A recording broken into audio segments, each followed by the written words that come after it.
Welcome back to Breakfast in Bed. So we have our guest in the house, and like I said, we want to talk about the Gen Zs, the millennials, childhood, early childhood, yes.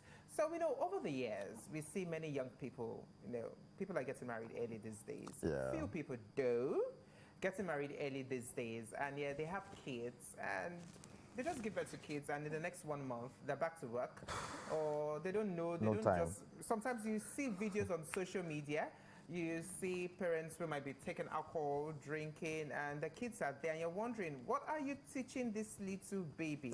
Now, we need to navigate all this and see, how can Gen Zs, millennials, have a better understanding of parenting and the importance of early childhood education and training. Now, we have a guest in the house, Caroline Popola. She is a child care business expert. That's it. That's good. I like that. Welcome to the show. Thank you so much for having me. You're welcome. Days. You look good. Oh Yeah. my goodness. You Thank look you. good.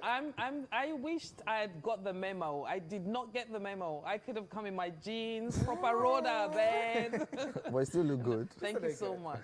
It's so nice hearing that from you guys, right? I'm not blushing, by the way. So now let's get into it. Let's get into. We see many Gen Zs, millennials, young people having children, being parents, and all that. Now, how would you describe this young generation? How would you describe the parenting? How they manage parenting compared to the olden days? See, and I mean, that's really good. And it's so lovely to be here.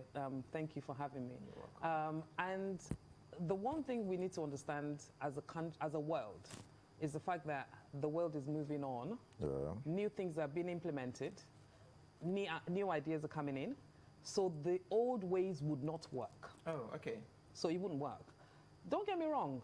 There's place for it. So, for example, I don't think I've turned out too bad based on the old ways of doing things or how things are done. And I don't think you guys have turned out too bad. However, we need to be open to change. And that goes, and in terms of information, where we get our information from at the moment, it's not you having to wait for Auntie Titi or Auntie Caroline to tell you what to do. It's literally at your fingertip. And this could be right or wrong. There could be positive or negative information. So it depends on how we use it. So for anyone parenting at the moment, it's like you have to learn to know home A is different from home B. You can't compare what they're doing in that home to your home. You have to do what works for you and be authentic as a parent. What is it you want as a parent?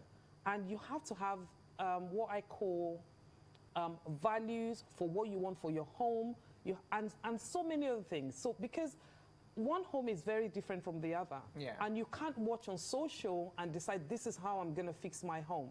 I remember I remember going to LV in the UK one time, and this sort of like shaft people came in, and you're sitting there all cool waiting to try on something and to buy. They came in, put it on, took a picture for social, and went out. Now buying. And I'm like, what? What just happened? Exactly. So is that the life you want to live? Is that how you want to bring up your children? That's not realistic. So as a parent and as a Gen Z, as a new upcoming parent, there's no right or wrong time of having to have children or get married. It's lovely. However, you've got to know, what do I want? What are the values I want set? What are my expectations as a parent? And there's another thing that we have in terms of verb that says, it takes a village to bring up a child. Yes. It's brilliant and I love it. However, who is in your village? That's key. The environment. Exactly. And how are they bringing up their children? So it's really key, but it's fun to be a parent. It's fun to bring up children. And if you don't know, because parenting don't come with manuals, you know, you have to then decide, okay, how do I want to learn how to bring up my kids? The one thing I refer to again is the good holy book, the Bible, that says children are a blessing. As long as you look at the children you have as a blessing and you believe they would be a blessing, the challenges that come with what it is to be a parent will not be there. You have to look for ways to maneuver around what it is to bring up children and how best do I want to do it. So that's what I would. So one other question is, how important is the child and parent bonding? Like, how important is it? Oh my goodness, it's so important. I mean, I have 3 children, and my girl is 21, and oh my goodness, I call her my handbag, I call her my best friend. You guys are besties. Like, exactly. And there's nothing wrong with that. And I guess if you go to the olden ways of doing things, they probably, I know I was brought up. It definitely went like that. I tell you, if I tell you some horror stories, you'd be like, what? You know? And that's even the fact that I was born in the UK, came back to Nigeria, then went back. The little time I spent in Nigeria, the 9 years, oh my goodness, was horrific. In Nigeria? Sorry, Mom, if you're watching. It was horrific. At one point, I actually assumed my mom she just picked me up from the bin. Like, generally, I was not a child. You know, and it shouldn't be like that. So I knew as a parent, when having my own children, I made that informed decision that I was going to do things differently. So bonding is key. Think about the children, and I don't want to use sort of like some large children or childcare language, like think about their cognitive, like the way they think, the way they would feel safe. We talk about the fact that Gen Zs, which I don't know which one's Gen Z, Gen Z, Millennials. you know, that they're not very resilient anymore. Like I will say you guys, you know who I'm looking at, Like you just literally, like, if it's not working, that's it, I'm giving up and going the next. You know, and we were built to be strong and resilient and all of those things. Push for it. And push for it until you get it. So again, it's that thing of like, what are we raising? Who are we bringing up? But if you have good bonding, good home love, security, those things will naturally be built. They would naturally, because you know you have that safety net of a home, of a parent that cares, a parent that loves. So bonding is really key. I cannot emphasize bonding enough. I look after children from age 0 to 5, so my team and I. And we constantly have parents' meetings, try to involve parents as much as possible. And I know, yes, parents are very busy, but it's so important for you to be involved in your child's life. Yeah, just a button, Caroline. I like the part where you said your team take care of children age 0 to 5. Now, looking at bonding too, we have the older generation, they stay with their kids for like 3-6 months, you know, nurture the children, have the mom come over, take care of the kids. Kids won't start school until maybe 3, 4, you know. But these days, Gen Zs and millennials, like, it's 40 days. I've spent 2 months. I'm going back to work. I know, Mom, you need to stay. Or there's no mom. No take your time. child to a crèche. You know, just stay there. You'll be fine. Now, is this advisable? Early childhood. So is it advisable? It depends on what you want. Okay. I feel there's room for all of it. Okay. So it depends on, and this is where when we talked about values and what you want for your home, having expectations and so on, it's one thing having a childcare centers like myself or like my premises or having a nanny and stuff, look after your children. Do they know your values? Do they understand what you want? So it's okay. There's nothing wrong in leaving your child at 3 months and going to. In the UK, that's what we do. Okay. 3 months, you're going back to work, and especially in Nigeria, it's seen as that boss is wicked. That boss. Why would my boss tell me to leave my child at 2 months? No. I know. But it's advisable. It's right. It is advisable. Okay. I'll say 3 months is advisable. But you need to be sure of where you're taking your child to. And if they share your values, if they share your expectations, you have to have an expectation as a parent. How do you know what I'm teaching you, your child? And then your child comes home and tells you, Mommy, F off. And then what do you do then? And looking at well, I understand that you need to share your values. But looking at the economic situation of Nigeria, exactly. If I can afford that, I don't know if they share my values, but I can afford that. My child is going there. You know, how do parents now navigate this situation? And this is where we come in. Okay. This is where it's so important for governance, for the government, for everyone that cares to listen, to think about training practitioners to be good at their job and think about professional development. Again, we're talking about digital age. We can have the hands-on old way of doing things, hands-on way of doing things, of training children, but at the same time take into account digital tools. Try and merge both things together, because this new age we're in, it's not bad if you come along with it. If you don't, it will leave you behind. Think about other people that have not embraced the digital age. They left behind. And then they start to tell you, I don't know how to do this, thinking that's because you were sleepy. I know, right? No, so what it is with me, I feel, because I have quite a lot of young people around me, and I'm that cool mom, which is so... Yeah, you look it. You look it. I'm that cool mom, which is so unfortunate. I'm not sure if I should say unfortunate, but I quite like it. Okay, I quite like it. Because then you can get the gist. You can get the gist and think, okay, because you're very free with them. Exactly. Let's make an informed decision. Because again, think about mental health, all of those things. And can you imagine a 21-year-old? You're not even living life yet. You're not even adulting. Talking of mental... It's like you, exactly, you're like 19, you're adulting, you're thinking, oh, this adulting thing is too hard. And you're thinking, really? Like, what is adulting? You're not even there yet. Like, you're not even paying bills. Like, you know, so I hear it. And that goes back to the thing you said about bonding and forming that resilience from the onset. That then, when you're older, even at this age 5, age 3, 3 months, 5 years, or 4 years, or whatever, think about their social skills, their mental skills, how they build relationships. You'd think, especially in Nigeria and Africa, they think they're just there to play. They're forming all of those things at that age.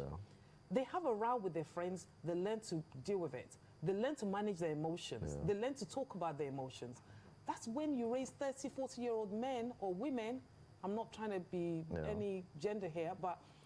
And then we're saying mental health. We're talking about mental issues. Or before you even turn 21, you're thinking, oh, my brain, my mental health. I get it. It's there. And I don't belittle it for 1 second. What happened to us in the olden days? It was there, but we didn't see it because there was no name for it. But we dealt with it. We managed it. We managed it. Oh, you managed it. Do you understand? And that's like she managed it. Older generation. You know, and that's what it is. So we can still, and the tools, the digital age, the Gen Zs and the millennials, you've given us that space. Say, guys, we need to talk. Let's get these things out in the air. Okay? Let's make it constructive. That's what it's about. Let's make it constructive so we can deal with any demons or anything that we're unhappy about, you know, and we have less suicidal stuff happening. You know, because if we talk about it, are supposed to, oh, men shouldn't cry or men shouldn't speak. Says who? I love a man that cries. I love a man. That makes me a good woman because then I'm there for you. And that's what it's about. So raising our children, these are all the things that happen from the age of 3, age of 5. That they come out to be incredible adults that learn to listen, learn to manage their spouse's emotions. I like that. Now, that's... Okay, you want to? You go first. All right. Let me use myself as an example. Actually, growing up, I was very, very, very stubborn. So how do we... What's that supposed to mean? So how do we manage younger generations, not even younger, like my own generation that are aspiring to be portable, let me put it in that way. When you say portable, what do you mean? Don't you know portable?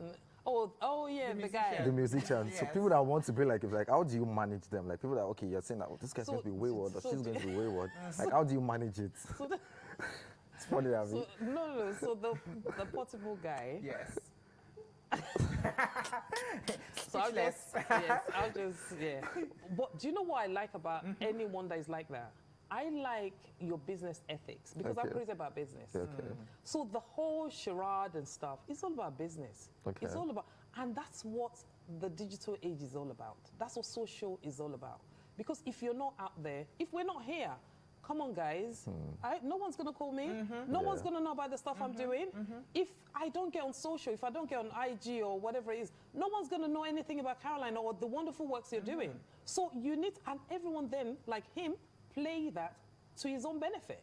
But identity would have started from when it was very little. Yeah, that's what I'm saying. Yeah. Which is great, but then you decide.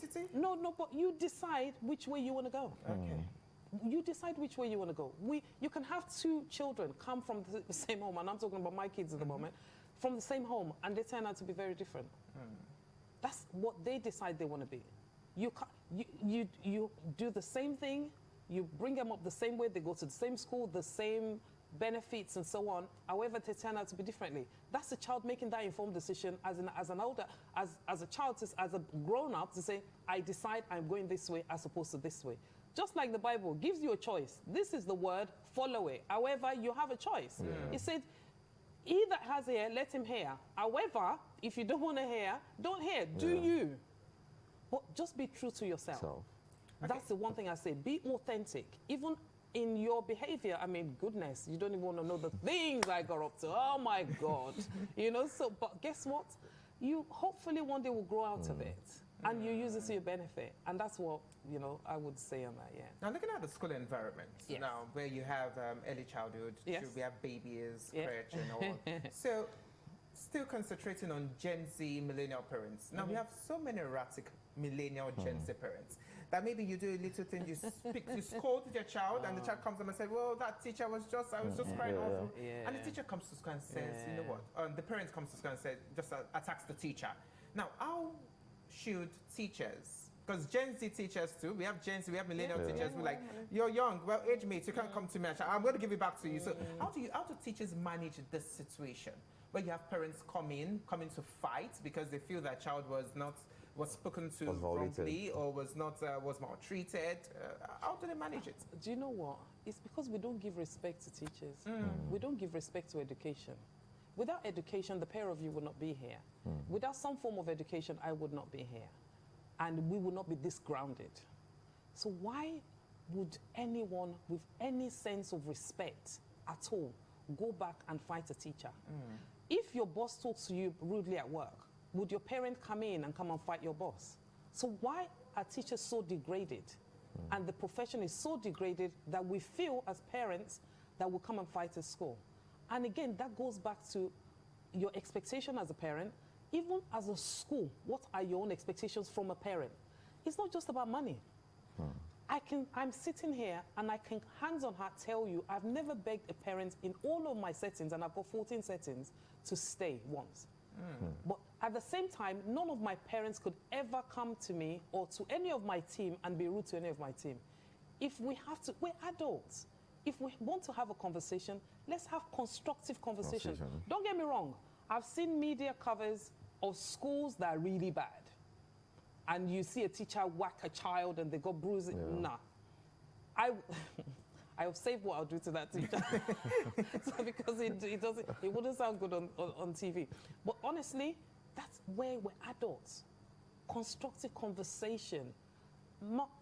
Miss, we need to have a conversation. Or you send an email and things like, that's how a decent country behave.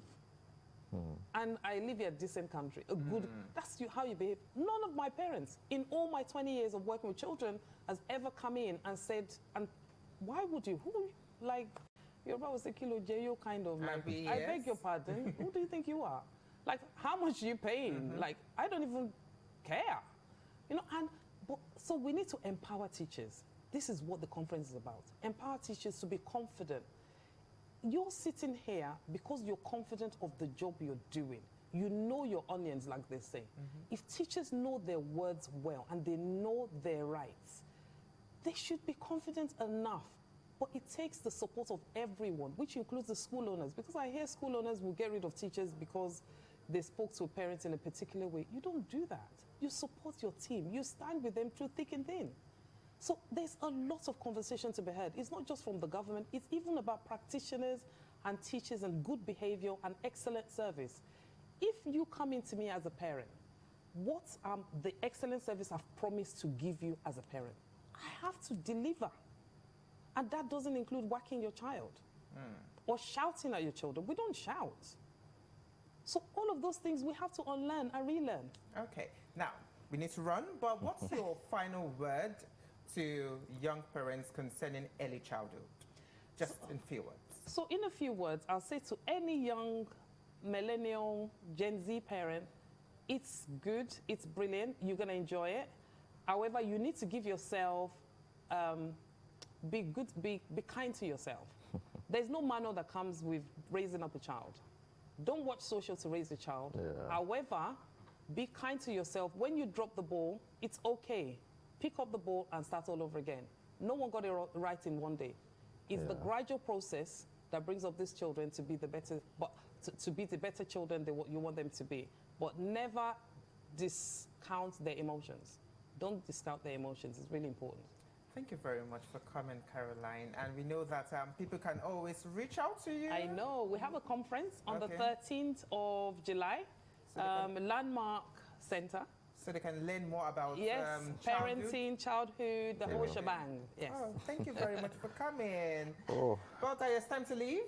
Now, when you have your child or children, you've learned how to be a good parent and not do too much, right?